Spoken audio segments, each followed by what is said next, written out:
Boa tarde, bem-vindos a todos. Meu nome é Marcelo Pereira, eu sou responsável aqui no mercado eletrônico por uma área que se dedica exclusivamente à gestão de fornecedores.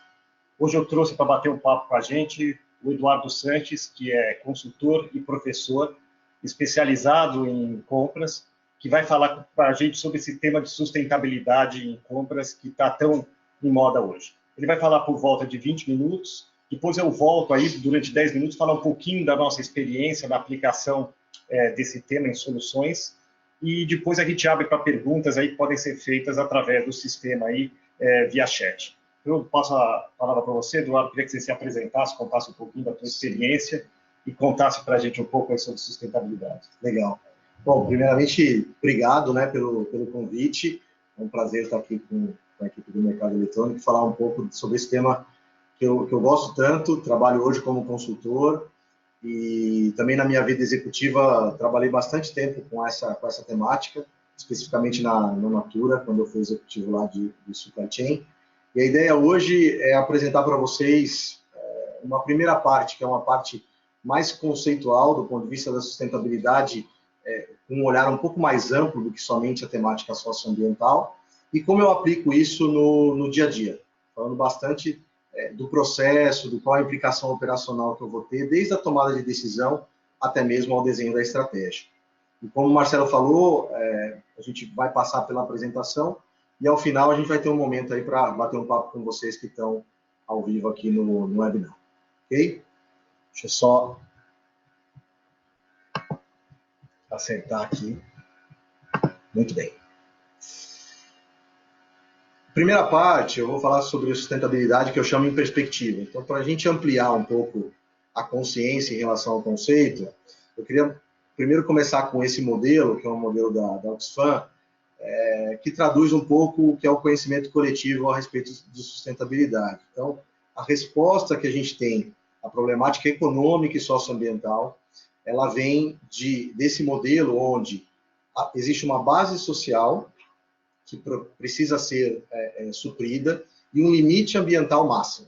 Então, essa região verde nesse modelo é a região que deveria ser um lugar seguro e justo para a humanidade como um todo. E é aí também que as organizações deveriam se estruturar para atender. Então, abaixo dessa base social, você tem a falta de água, a falta de alimento, a falta de renda, aspectos sociais, que muitas vezes não são levados em conta quando a gente fala do tema.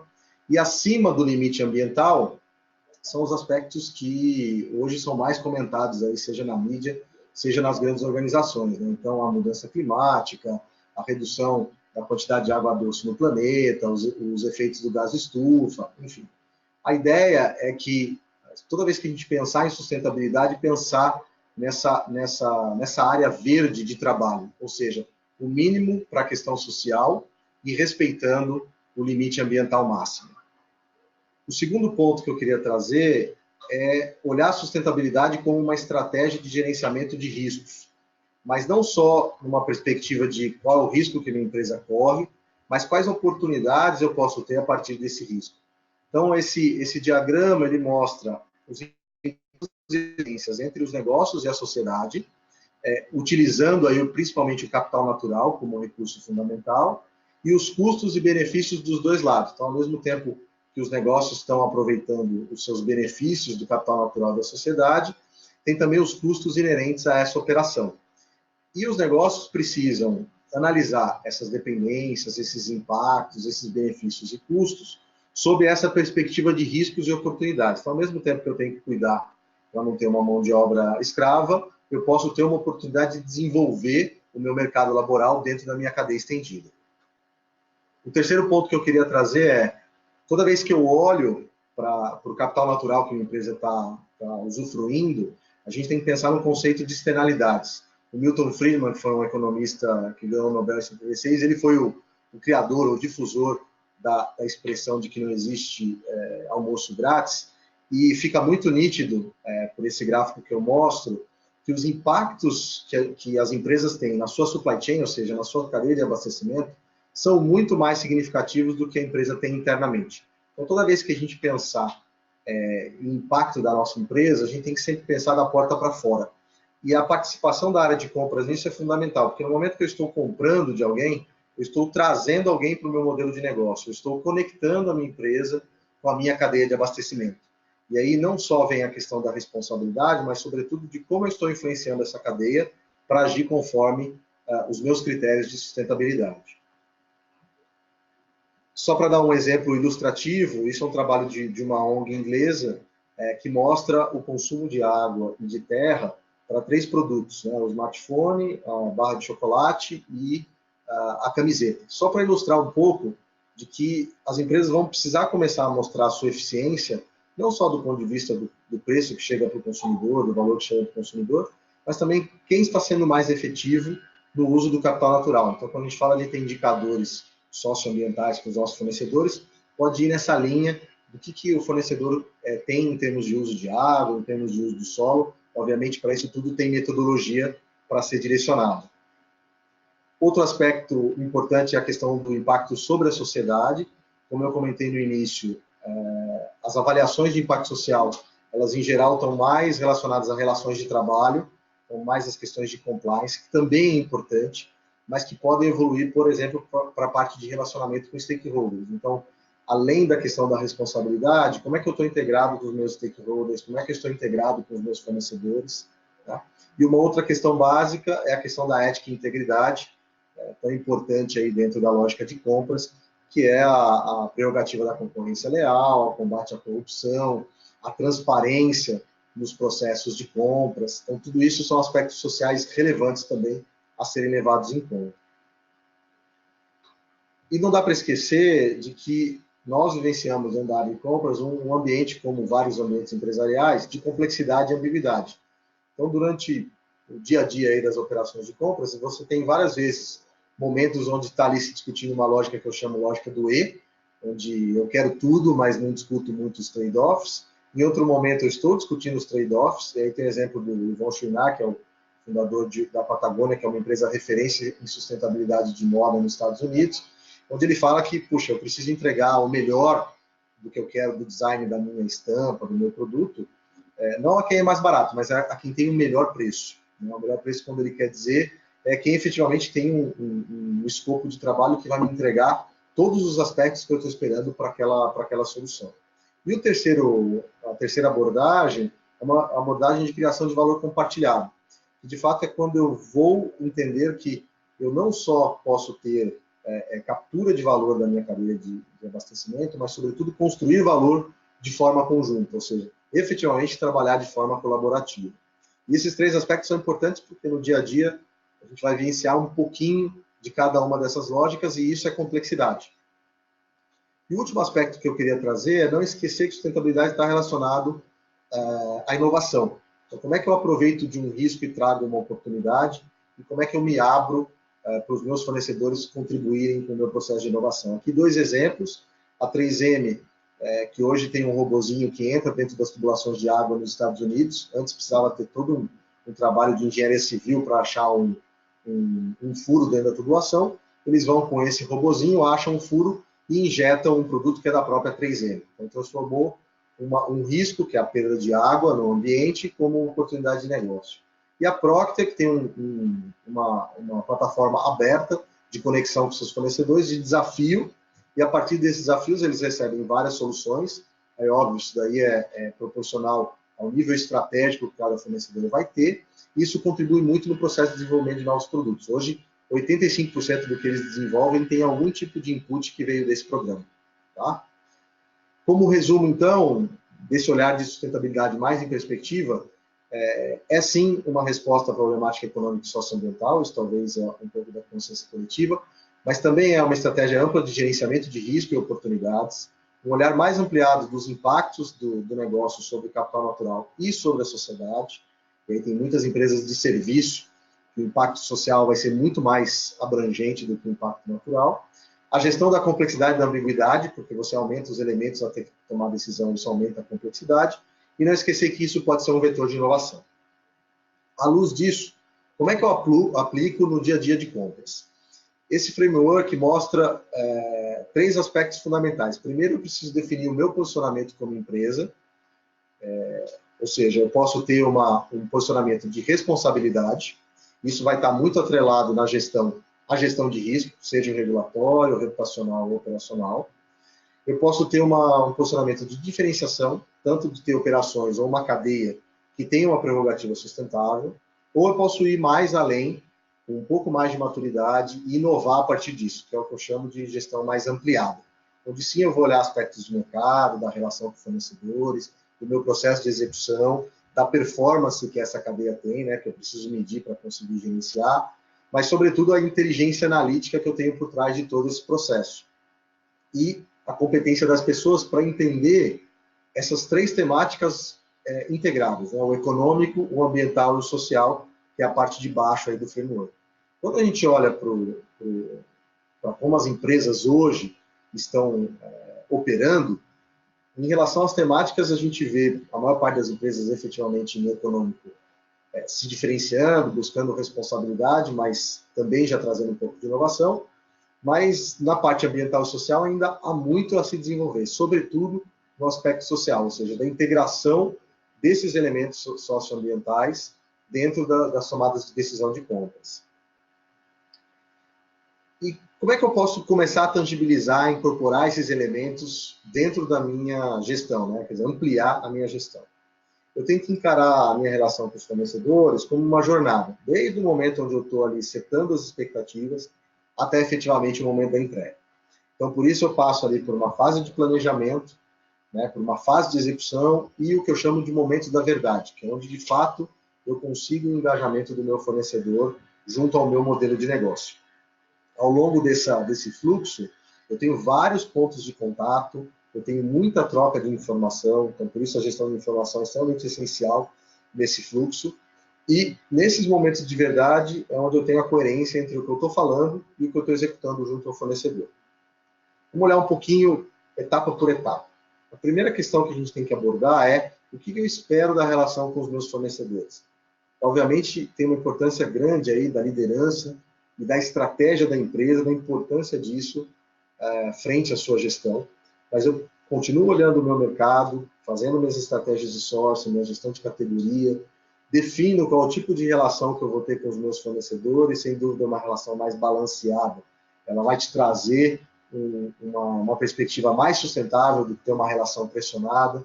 Eu preciso definir meus temas materiais, ou seja, o que é importante a minha empresa gerenciar. Se eu sou uma empresa de embalagem, certamente um tema material é a gestão de resíduo.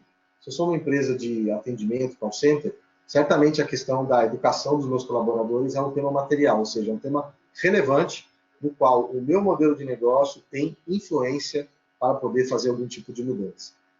E continuar no aspecto da inteligência, como eu tinha comentado, né? A olhar amplo pressupõe que você entende tão bem daquela sua cadeia e da relação com os fornecedores, que você consegue modelar seus custos, entende seus feedstocks do mercado, e entende, inclusive, quais são os impactos daquela cadeia frente aos desafios socioambientais. Uma vez definido o que eu espero, eu vou avaliar essa expectativa. Então, eu vou criar critérios de avaliação de competitividade, de qualidade, de logística, de inovação, de relacionamento e os socioambientais. Então, esse olhar sistemático, esse olhar amplo, ele é um olhar sustentável, porque eu estou olhando o viés das expectativas frente a vários indicadores. Uma vez definido como eu vou medir, eu preciso efetivamente saber como os meus fornecedores estão, e aí, através de um programa de desenvolvimento de fornecedores, eu vou ver tanto a questão transacional, mas também posso ver, exemplos, questões de inovação e socioambientais. O que as análises dizem sobre essa relação e como eu posso alavancá-la, então, medir os meus indicadores. Aí até dei 2 exemplos aí, exatamente de ter um time to market mais rápido, ter um acesso em primeira mão a uma inovação, como eu gerencio meus temas socioambientais, e vou olhar o que essas análises vão dizer da minha relação. Não posso sempre colocar a culpa no fornecedor, tenho que sempre olhar a perspectiva das capacidades que ele tem, o que eu estou dispondo e como nossa relação está integrada, para garantir uma transparência na relação com o fornecedor e, sobretudo, a coerência, que eu tinha comentado, entre o que eu estou lá estabelecendo na minha expectativa e o que eu estou executando no dia a dia. Um outro aspecto importante que eu quero ressaltar são os direitos e deveres. Então, como é que eu garanto direitos e deveres, tanto meus quanto dos meus fornecedores, para que o sentimento de coerência entre a expectativa e a entrega estejam alinhados. Depois eu tenho a parte de homologação e cadastro, aí eu já começo a ter os momentos de verdade que eu comento, e eu posso extrair valor desse processo, fazendo tabelas comparativas de tecnologias de fornecedores, analisando maturidades diferentes de gestão. Obviamente, o cadastro de fornecedor é um dado mestre, mas eu posso ter ali uma base de dados relevante, que pode me ajudar muito depois a agregar na tomada de decisão. Depois que eu passei por essa parte mais transacional de homologação e cadastro, mas incorporei já um valor dentro desse processo, eu posso ter etapas de cotação, de seleção e de entrega, onde eu já tangibilizo e materializo a entrega do fornecedor, alinhado com todos aqueles aspectos que eu defini no início do meu planejamento.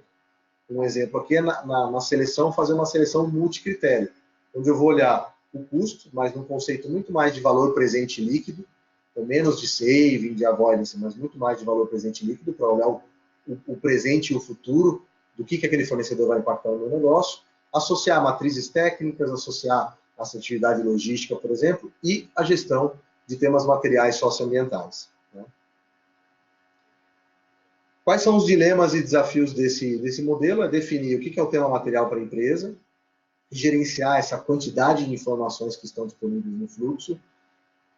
A sustentabilidade ser tratada como algo à parte do negócio, tem que estar integrado, como a gente viu também no fluxo que eu mostrei. Muitas vezes o conflito existente entre a estratégia, os indicadores de performance e o dia a dia. Então, o comprador está sendo lá cobrado por saving, mas ao mesmo tempo ele tem uma agenda socioambiental de homologação com os fornecedores. E o fornecedor que tem a melhor performance ambiental nem sempre é privilegiado no processo de decisão. Isso dá um desafio muito grande para a implementação disso. A crise econômica, a gente sabe que muitas vezes acaba deixando de lado agendas mais sustentáveis, e uma liderança que esteja engajada e possibilite a coerência entre o que eu estou falando para a minha rede de fornecedores e o que eu pratico no dia a dia. Como impulsionar? Acho que, como tudo hoje em dia, começar aos poucos, é melhor ter alguma coisa do que nada. Tentar exercer uma influência bottom-up, caso não venha da liderança. Por exemplo, levando num processo de bidding, de resultado de bidding, as práticas socioambientais dos meus fornecedores. Isso, por si só, já gera uma discussão em termos de tema. Envolver a cadeia, não tem como a gente entender todas as cadeias às quais a gente está gerenciando, e incorporar de fato a temática no processo do dia a dia, sobretudo no processo decisório, para efetivamente eu ter a coerência, retomando o ponto aí para vocês que eu acho muito importante, entre o que eu tenho de expectativa estratégica e o que eu estou executando no dia a dia. Ok? Eu passo a palavra agora para o Marcelo, tentei passar para vocês aí em grandes linhas uma parte conceitual da perspectiva de sustentabilidade e como seria o fluxo do processo do dia a dia, e o Marcelo vai comentar um pouquinho aí a parte de sistemas e como isso pode ajudar a alavancar essa implementação. Muito legal, Eduardo. Eu aqui ouvindo aqui a tua apresentação e lembrando aqui, eu diria aí uns 15 anos pelo menos que eu tenho trabalhado nessa área, como evoluiu, né? E lá no passado a gente só se falava em saneamento de cadastro e hoje estamos falando de gestão de risco, de sustentabilidade, com tantos âmbitos, né, para serem controlados. E nós, aqui no Mercado Eletrônico, temos o desafio de suprir o mercado com soluções que permitam essa gestão. Né? Fazer essa gestão sem o auxílio da tecnologia fica cada vez mais complexa. Né? Então, o que eu quero aqui rapidamente para vocês, antes de abrir aqui para perguntas, é contar um pouquinho para vocês justamente dessa experiência. Né? A gente lá, desde 2002, nós já tínhamos uma solução, uma ferramenta para gerir cadastro de fornecedores, mas naquela época se pensava exclusivamente em ter cadastros saneados, muito mais para as questões aí fiscais, de emissão de recebimento e tudo mais. Isso veio evoluindo ao longo do tempo, e lá em 2012, quando nós vendemos para o Comitê das Olimpíadas do Rio todas as soluções para compras para as Olimpíadas, eles também necessitavam de uma ferramenta para o cadastro, e aí já se falando em homologação de fornecedores, né? Que os fornecedores terem as condições mínimas necessárias para poderem fornecer. Foi aí que a gente entendeu que valia a pena criar a área. Em 2013, a gente passou, então, a ter uma área da qual eu sou responsável desde então, para pensar exclusivamente nas soluções para atender esses processos. Mas, naquela época, ainda, a gente falava exclusivamente em gestão de fornecedores do ponto de vista da homologação.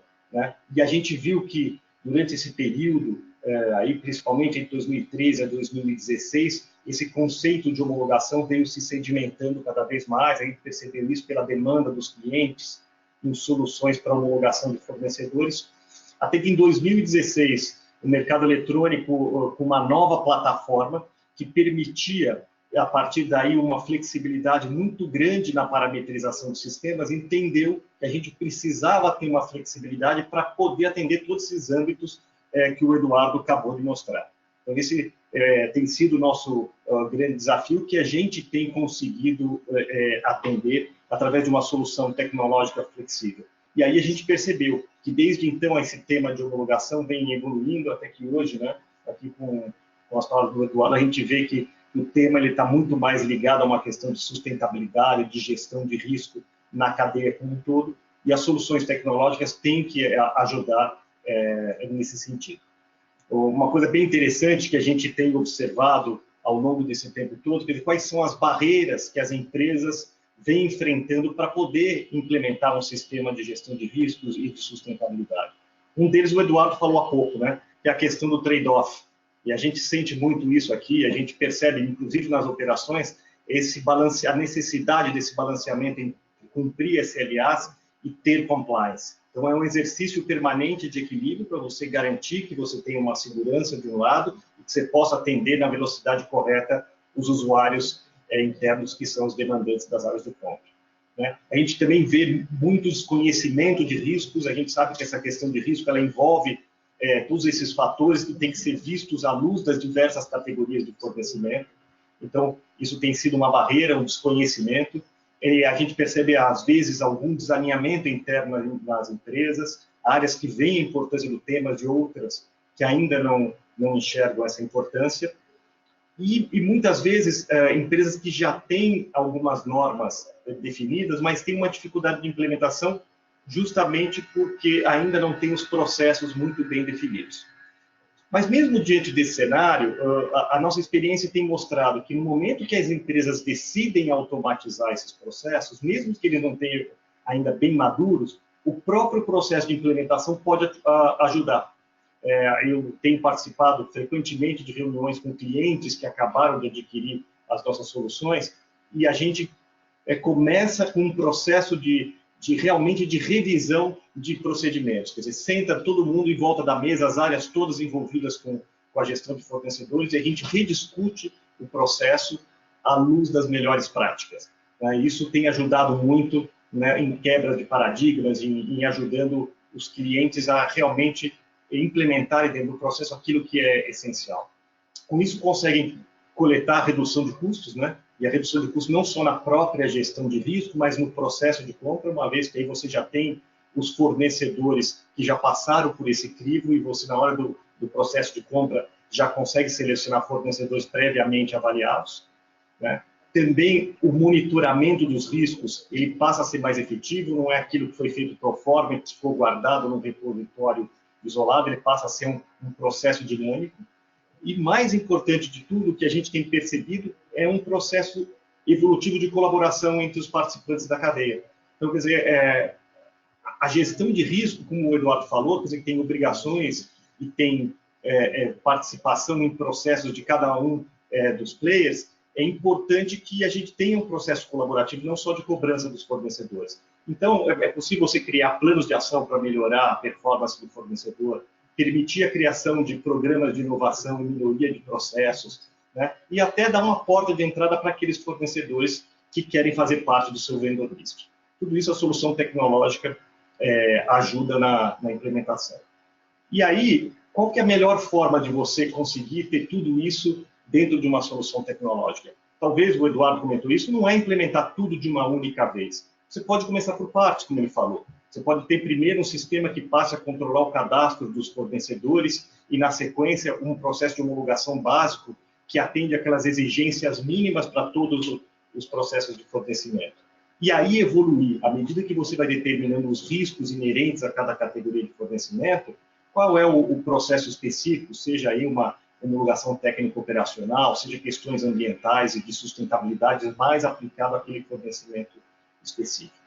Muitos dos nossos clientes depois continuam evoluindo e aí passam, então, a ter sistemas de avaliação de fornecedores. Eu aqui no finalzinho vou mostrar rapidamente um deles, onde você avalia a performance do fornecedor ao longo do período de fornecimento.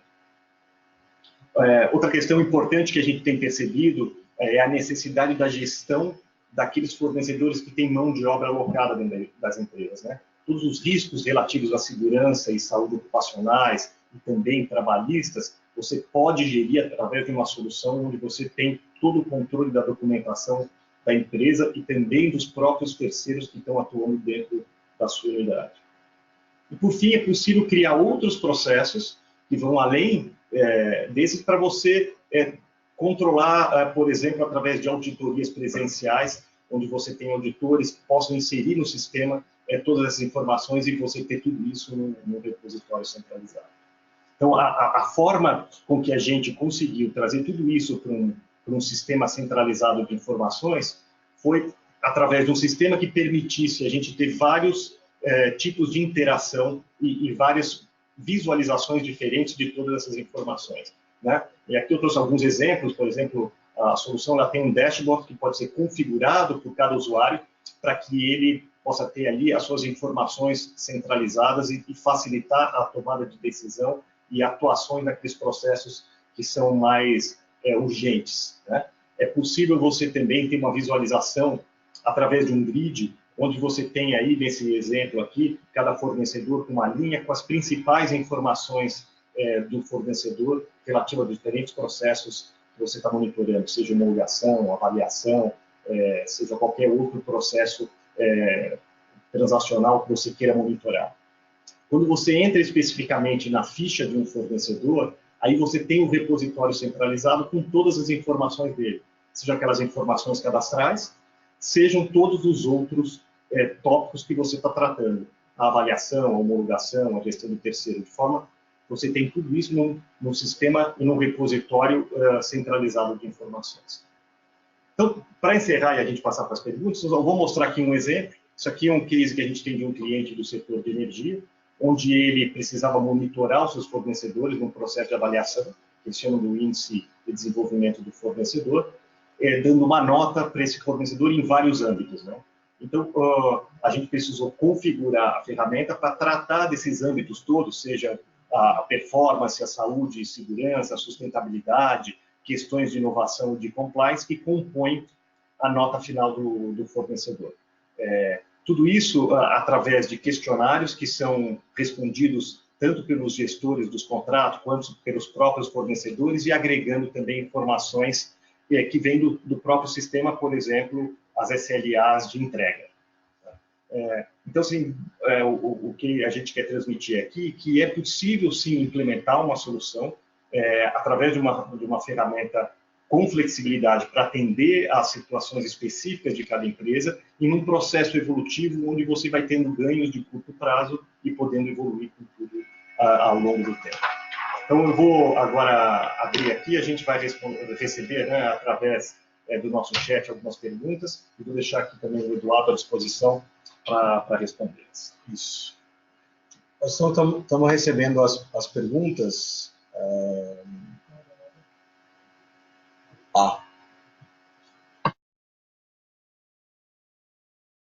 Desculpa, tem uma abinha no sistema, fica embaixo. Tem uma abinha onde vocês conseguem fazer perguntas. E aí a equipe aqui consegue consolidar essas perguntas e eu e o Marcelo ficamos à disposição para respondê-las aqui para vocês.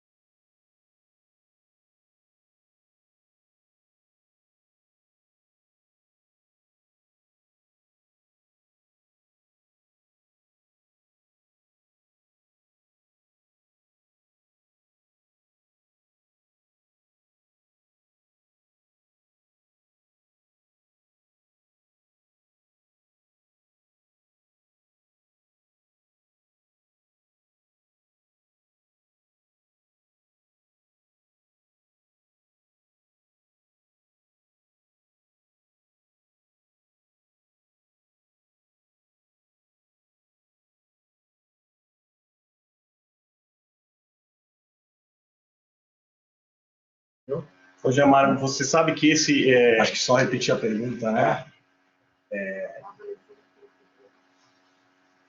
A avaliação de fornecedores é interna ou é compartilhada por todos os clientes do mercado eletrônico?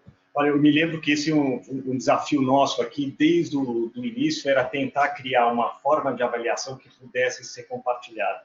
A grande dificuldade para isso é que, para além das questões de relacionamento específico que os fornecedores têm com cada empresa, depende muito do tipo de fornecimento que esse fornecedor está disponibilizando.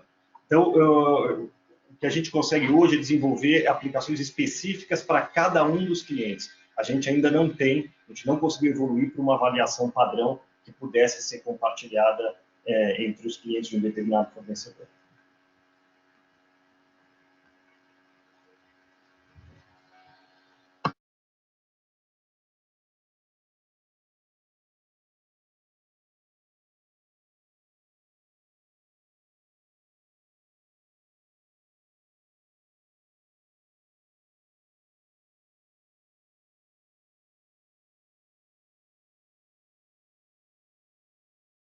Sim, a gente tem só tem uma pergunta, se existe algum projeto entre a Diagma, né, que é a qual eu represento, e o mercado eletrônico. A gente tem sentido dos nossos clientes justamente a necessidade de definir quais são os parâmetros que devem ser avaliados, tanto no processo de homologação quanto de avaliação de fornecedores, e por conta disso a gente estabeleceu uma parceria que permite com que a gente também ofereça os serviços da Diagma para ajudar nesses diagnósticos prévios, para que a gente tenha uma implementação mais assertiva, né? Exatamente. A flexibilidade do sistema possibilita entender a cultura de gestão e os modelos operacionais de cada uma das empresas. Então, a gente entra com a parte de efetivamente definir a metodologia, os indicadores, o processo, e isso alimenta a parametrização e as funcionalidades que o sistema pode ter. Vamos ver se a gente tem mais outra pergunta.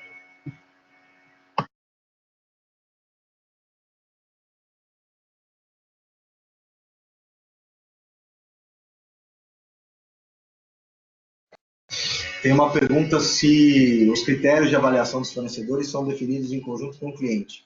Eu tenho a ver com o que a gente falou um pouco agora. Alguns Sim. clientes já têm isso definido, outros pedem para a gente, através da experiência que a gente tem, de ajudar a indicar, mas essa parceria nossa tem ajudado a gente a estruturar isso de uma forma com conceitos, né, mais bem estabelecidos, né, Eduardo? Exatamente.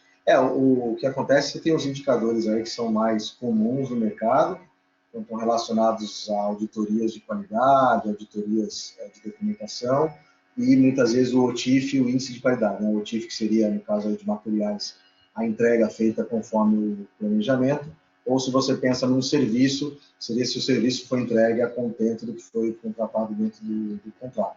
Mas a ideia é sempre ter uma construção coletiva junto com o cliente. Vamos ver se tem outras perguntas.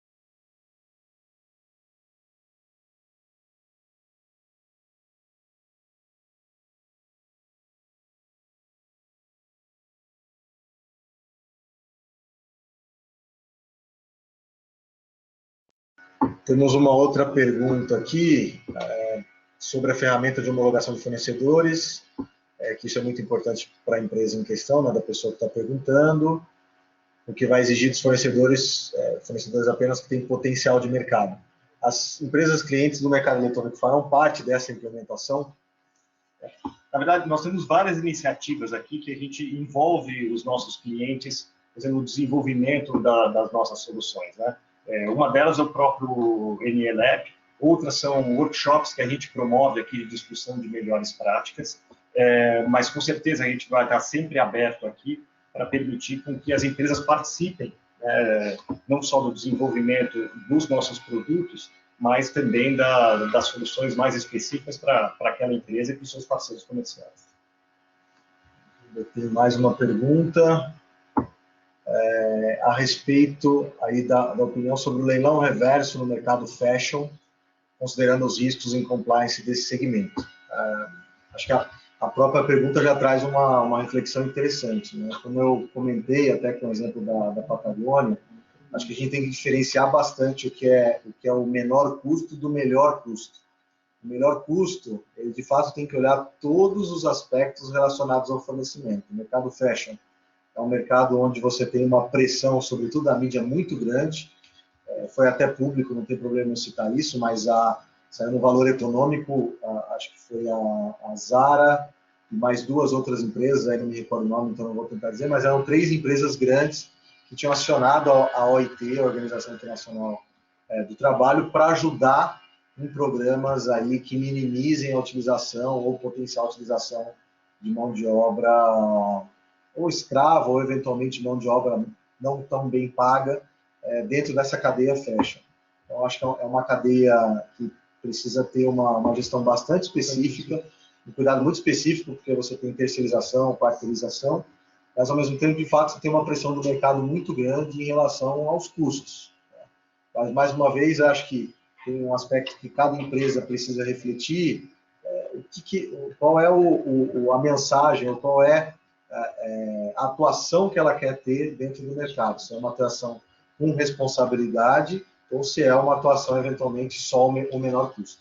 Então, eu acho que o fashion precisa efetivamente refletir, e não é uma tarefa fácil, não estou dizendo que é fácil, mas refletir entre o menor custo e o melhor custo. Vamos ver se tem uma outra pergunta.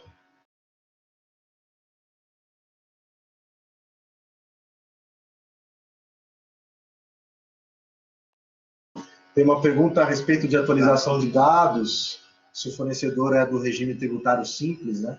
Se possui isenção fiscal, é de responsabilidade de quem? Então, no sistema, você configura para que você tenha tanto a interação do fornecedor quanto de robôs que vão buscar essas informações do fornecedor. A gente se preocupa na homologação em saber as características do fornecedor. Mas ali ele está perguntando especificamente sobre a responsabilidade. Isso, de quem que seria a responsabilidade. A responsabilidade da informação hoje é do fornecedor com checagens que a gente pode fazer, inclusive, nas bases públicas hoje, para verificar a veracidade das informações. Do regime tributário. Né? Isso. Vamos ver mais perguntas aqui.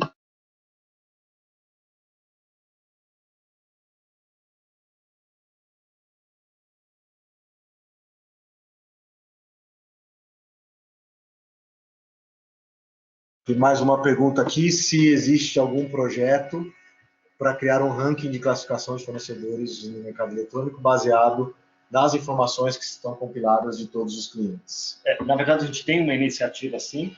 Agora, esse ranking está muito voltado inicialmente à questão da homologação do fornecedor.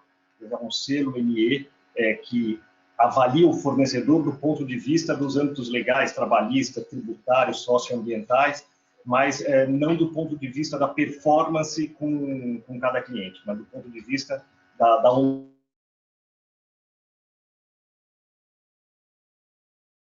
particulares de cada relacionamento. E a gente acredita que talvez no futuro a gente consiga criar alguns âmbitos que possam ser avaliados de forma comum para todos os clientes. Mas hoje a gente está focado muito na questão da homologação do fornecedor. Já tem mais pergunta? Que bom, o pessoal participando aí, é sempre um prazer. Como a plataforma controla as documentações de determinados fornecedores que possuem prazos de validade? Como a gente consegue configurar para cada documento um determinado prazo de validade, você pode tanto controlar, por exemplo, um processo de homologação através do vencimento de um documento específico, de um conjunto de documentos, ou mesmo dar um prazo de homologação para que você considere que você precise retornar e reavaliar toda a documentação desse fornecedor. É uma questão de parametrização da ferramenta. Os critérios são determinados de acordo com a necessidade de cada cliente. A gente volta um pouquinho para aquele tema da discussão de como é que eu devo homologar cada tipo de fornecimento que eu tenho, né? Como avaliar diferentes graus de risco que você tem dentro do seu universo de fornecimento. Temos mais perguntas? Há custo para o fornecedor fazer parte desta plataforma? Isso depende muito do modelo que a gente estabelece com cada cliente. Existem modelos onde o fornecedor ele participa sem ter custo algum, mas tem alguns modelos que o custo é compartilhado entre o comprador e o fornecedor. Vai depender de caso a caso. Até peço desculpa, aqui que tem às vezes o nome das pessoas e a gente não está nomeando, mas é mais porque está vindo muitas perguntas, por isso que a gente não está citando os nomes, tá bom? Quais são os critérios mais indicados para selecionar os fornecedores a serem avaliados dentro da organização? Bom, aí retoma um pouquinho do que eu comentei na apresentação. Acho que vai depender, a famosa resposta depende, não é a melhor resposta, mas tem que se analisar caso a caso efetivamente. Quer dizer, qual a maturidade da empresa em termos da gestão, se ela realmente tem isso como estratégia, se não tem isso como estratégia. E que, em geral, as empresas começam efetivamente no básico. Então, o básico puxa, eu vou classificar meus fornecedores baseado em critérios de auditoria, então no meu checklist de auditoria, que às vezes pode abranger só a questão regulamentar, só a questão de qualidade, ou muitas vezes avança para a questão socioambiental e muitas vezes até técnica, né? Então já participei de auditorias onde se analisava inclusive os aspectos dos laboratórios de P&D que a empresa tinha, de qual era o rigor de manutenção que a empresa tinha, né? Então, essa é a primeira parte. Depois, quando a gente lida mais com indústria, fornecimento de materiais, aí, de fato, você tem índices de qualidade, então o fornecedor está entregando com a qualidade esperada e dentro do planejado, ou seja, o OTIF, né? On Time in Full, também acontece. Para serviço, aí, em geral, é a aderência ao contrato. Então, esse, de uma certa forma, acaba sendo o básico que todas as empresas fazem. Aí a evolução disso vai depender muito do modelo de negócio da empresa, do que a empresa espera, que é aquela primeira pergunta que eu comentei lá na jornada com o fornecedor, do que a empresa espera na relação com sua rede de fornecedores, para daí sim ir caminhando no passo a passo e evoluindo esse programa de relacionamento e desenvolvimento com seus fornecedores. Tá. Mais perguntas? Como conciliar um critério de avaliação referente à sustentabilidade do fornecedor na avaliação feita? Por exemplo, o fornecedor tem um menor custo, mas seu concorrente é mais sustentável. Vocês acham viável a sustentabilidade ser um peso maior do que o custo? Henrique, né, que fez a pergunta, agora eu vi o nome. A sustentabilidade, a gente tem que sempre olhar do ponto de vista econômico, social e ambiental. Então, em nenhum momento a gente precisa esquecer a questão econômica, porque nós vivemos no sistema capitalista. O ponto é qual é o balanço que você faz em relação a isso. Então, no momento que eu estou tomando a decisão, eu tenho 2 fornecedores, isso já aconteceu várias vezes comigo. Um fornecedor tinha uma prática socioambiental melhor, mas ele não tinha um custo tão competitivo quanto o outro. No momento do feedback, esse fornecedor foi desafiado e disse, olha, você precisa ter uma abordagem econômica mais eficiente, porque a diferença era muito grande. E o outro fornecedor que precisava evoluir no socioambiental foi incorporado no contrato dele, que ele deveria ser melhor do que o fornecedor perdedor dentro de 2 anos da operação dele. Então, com isso, eu instiguei as duas partes, tanto o perdedor quanto o ganhador, a evoluir na questão socioambiental. Já tinha deixado claro no momento do bidding qual era a ponderação de peso, né?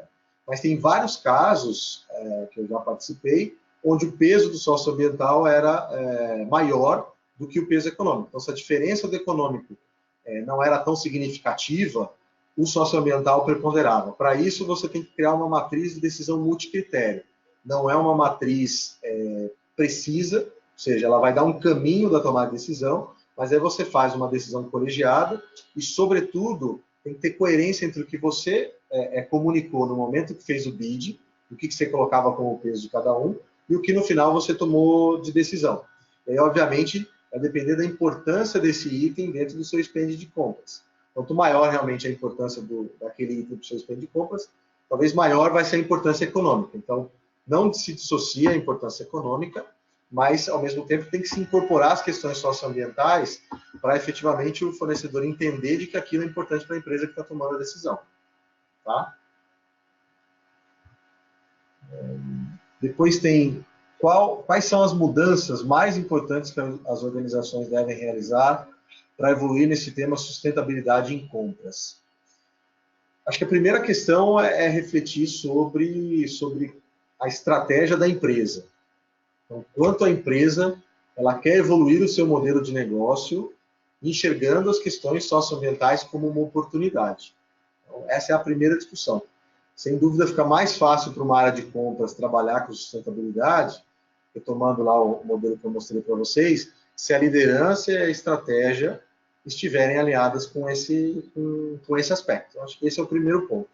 O segundo é como eu trago para o meu dia a dia de decisão elementos que eu estou valorizando na minha estratégia. Então, se eu digo que eu só quero compartilhar o meu modelo de negócio com empresas que tenham responsabilidade socioambiental, e se na tomada de decisão, não estou dizendo que eu não vou tomar decisão talvez pelo mais barato, mas se na tomada de decisão eu só estou discutindo preço com o meu fornecedor, ele não vai enxergar a coerência entre o que você está colocando lá como é que se diz? No quadrinho da sua empresa, como estratégia, missão, visão e valores, e o que efetivamente ele está lá no dia a dia lidando com o comprador. O terceiro elemento que está super associado a isso é como a área de compras é cobrada.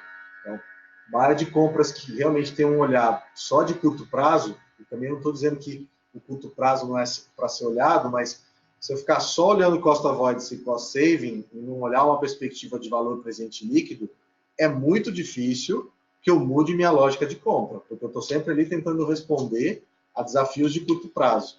Eu posso sim responder a desafios de curto prazo, mas valorizando aspectos dos meus fornecedores de inovação, socioambientais, de entrega logística, que no futuro vão trazer um retorno muito grande para mim, dele solucionar problemas mais rápido, ou seja, de aspectos de custos não tangíveis que a empresa não enxerga e que nem muitas vezes empresas que falam que olham o custo total, o famoso TCA, TCO também olham, porque tem aspectos de ganho do negócio, de ter uma relação mais integrada com o fornecedor e mais sustentável do ponto de vista de tomada de decisão, que hoje em dia não são ainda monetizáveis. Então, como é que eu incorporo essa questão dentro da minha tomada de decisão? Como é que eu incorporo uma empresa que investe em P&D e me traz a inovação em primeira mão? Como é que eu incorporo uma empresa que investe em tecnologia fabril e que dá um menor gasto de água para o produto produzido? Se eu não valorizar isso, não valorar, mas se eu não valorizar isso na minha tomada de decisão, também fica muito difícil. Então, eu acho que é uma consequência da estratégia, das práticas do dia a dia, de como minha área de compras ela é cobrada. Tá? Temos tempo ainda para mais 10 minutos, então, de pergunta. Para desenvolver um processo de sustentabilidade e uma contratação na área de construção civil, existem alguns documentos obrigatórios. Acho que daí falhou minha forma de perguntar. Então, para desenvolver um processo de sustentabilidade em uma contratação da área de construção civil, existem alguns documentos obrigatórios, como na logística reversa. Quais seriam os principais pontos de atenção? Bom, a construção civil ela já tem, eu sei que até a Caixa já tem alguns protocolos de contratação, por exemplo, via licitações públicas, com exigência de uma série de formas de gestão dos materiais utilizados em construção civil, que a gente sabe que no Brasil tem muito ainda por se aprimorar, tanto no aspecto da utilização do material na construção, quanto a própria logística reversa. A forma como isso tem que ser colocado para os fornecedores é usar como referência o que tem público de referências, como essa que eu coloquei da Caixa, ou atribuir um ganho de eficiência no momento da construção, atrelado à gestão dos resíduos, seja otimizando a utilização, seja utilizando aí uma logística reversa para também otimizar a utilização do material. Tá bom? Quando o fornecedor estiver com documentação vencida, o mesmo fica impossibilitado de participar das cotações, aí talvez seja mais de sistema. Isso depende muito das regras que cada cliente estabelece. Então, no momento que a gente faz os levantamentos funcionais com os clientes, eles olham isso à luz do seu dia a dia, do seu processo, e determina se ele vai bloquear ou não. É interessante que isso cai um pouco naquele tema lá do trade-off entre a SLA e a questão de compliance. Isso é um tema que a gente discute individualmente com cada empresa. mas é possível você bloquear sim o fornecedor se ele tiver uma pendência de homologação. O fornecedor homologado terá seu desempenho avaliado onde mostra. Deixa eu só ver aqui para entender melhor a pergunta, só um instante.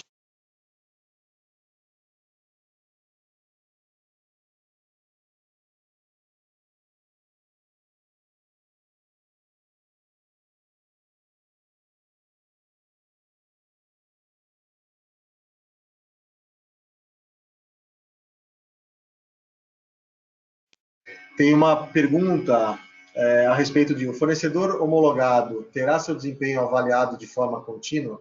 Isso. Então, a gente separa bem isso, né? O que a gente chama de homologação, que é aquilo, tudo que você avalia do fornecedor antes dele começar a fornecer. Se ele tem as condições mínimas de fornecimento sobre os âmbitos fiscal, trabalhista, societário, financeiro, socioambiental. E depois você vai avaliar a performance dele ao longo do período de fornecimento. Então, a gente procura separar. O que você está perguntando aqui, em relação ao selo. Então, volto um pouquinho naquela questão anterior, que para homologação é muito mais fácil dar um selo, porque você está avaliando questões objetivas da relação desse fornecedor com o mundo externo como um todo, que são esses âmbitos que eu falei. Quando você entra nas questões de avaliação, e vocês viram pelo case que eu mostrei do setor de energia, você começa a medir muito relacionamento específico com determinado parceiro sobre determinadas condições. Esse tipo de selo ainda não é um selo que a gente possa, de forma segura, compartilhar, porque ele pode induzir a erros por conta de você estar avaliando uma situação muito específica e generalizando isso para um setor inteiro. Acho que a reflexão do selo, talvez seja um pouco da reflexão que o Bruno deve ter feito, tem um aspecto aí, ou talvez um paradigma, de que as certificações, os selos, elas trazem a garantia de minimização do risco.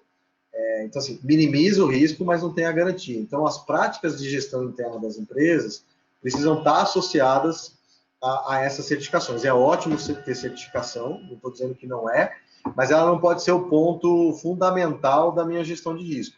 Eu preciso efetivamente entender quais são as práticas que aquela empresa tem, fazer mecanismos de auditoria, de autoavaliação, ou mesmo monitoramento da performance corrente, para além da certificação. Agora, a certificação já é um bom caminho andado, significa que aquela empresa tem uma preocupação, já tem um modelo de gestão atrelado àquele selo. Mas eu particularmente, não gosto muito dessa pasteurização de certificação e de selo, porque fica com a impressão de que se a empresa tiver todos os selos, ela é uma empresa perfeita. Não, você tem que olhar bastante o risco frente ao modelo de negócio que a sua empresa tem, entender o que é importante você monitorar, o que não é importante você monitorar, porque eventualmente já está lá sendo monitorado por esse selo de certificação. Eu acho que fechamos as perguntas. Deixa eu só... aquelas que a gente não conseguiu, as perguntas que a gente não conseguiu responder, nós vamos depois, por e-mail, passar para todos vocês. Felizmente, o nosso tempo terminou. Eu queria agradecer em nome do Mercado Eletrônico e também aqui da Diagma, do Eduardo, a participação de todos vocês. Dizer que a gente está sempre à disposição, que o Mercado Eletrônico tem um canal aberto aí para troca de informações num tema tão importante que carece tanto aí de um amadurecimento e de uma evolução. Muito obrigado e uma boa tarde para todos. Também agradeço a presença de todos e a gente responde as perguntas que não deu tempo. E essa gravação vai ficar disponível aí para quem quiser ver depois com calma aí quando tiver um tempinho. Tá bom? Muito obrigado, então. Boa tarde. Boa tarde. Tchau, tchau.